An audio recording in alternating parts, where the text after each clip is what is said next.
Hi everyone, we are exploring Old Topanga and we are standing pretty much in the middle of the Topanga Creek. We are.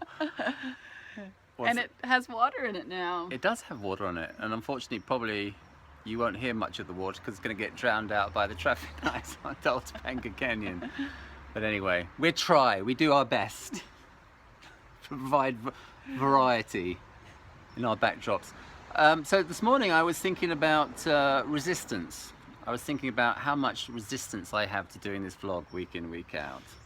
And I think that it's mostly to do with the fact that, well, there are two things going on for me. One, I kind of hate the idea that I have to put myself out there in the Ethernet.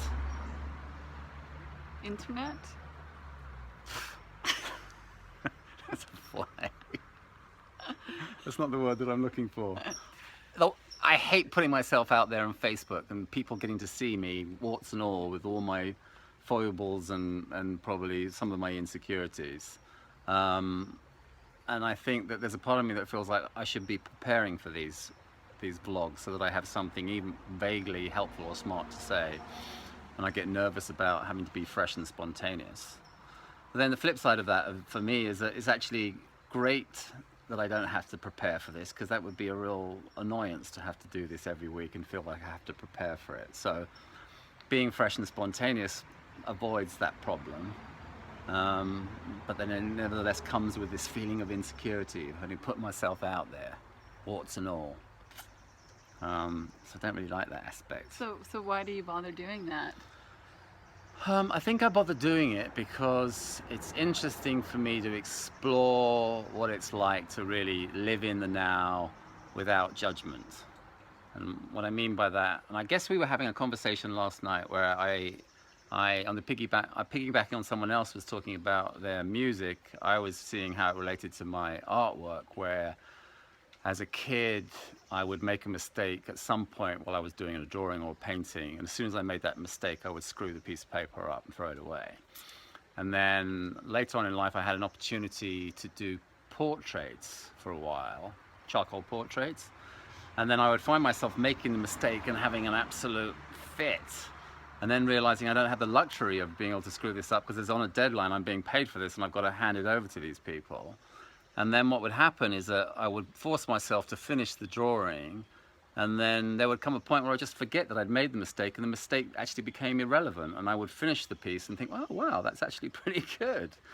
So I guess I say all that because there's something really interesting to me about really being able to experiment or explore living my life without that self-critic having such a presence.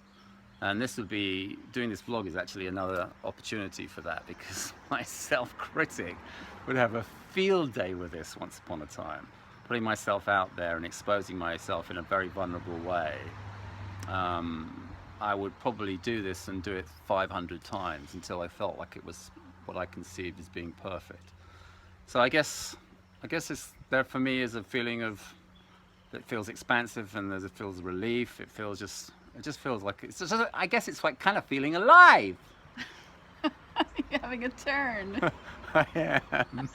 Well, what I hear you saying is that you're experiencing more freedom now than you did before, because you're not buying into all of that thinking, self-judgmental thoughts, critical thoughts, that you're not letting yourself be held back by that anymore.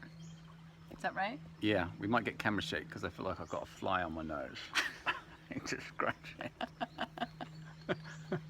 But no, I hear what you're saying. I think that for me it's just a case of really just being able to, yeah, I mean, it's letting go of that self-critic, and I can see how that self-critic just really wanted to throw a barrier and throw a fence up to all the opportunities that I've had in my life, that I've kind of had to second guess myself. And I guess it's a case for me to really sort of follow my heart instead of my intellect. And my intellect, as much as I want my intellect to shine through and be able to put me in this light of being smart and clever and all the rest of it, it actually really holds me back. That the real joy for me in life is to actually live from a sort of more heart-centered place and follow that impulse, follow that rather than anything my mind can dream up. So yeah, I guess I don't know if I've articulated myself very well, but I guess I don't care. Doesn't matter. That's right. It's more about just doing it. It is. Do it. Just do it. Yeah, Nike's just old do it. logo. Yeah. Monkeys. Nike. Are you getting hard of hearing? Yes. All right. Bye-bye, everyone. Bye. Have a good weekend. Bye.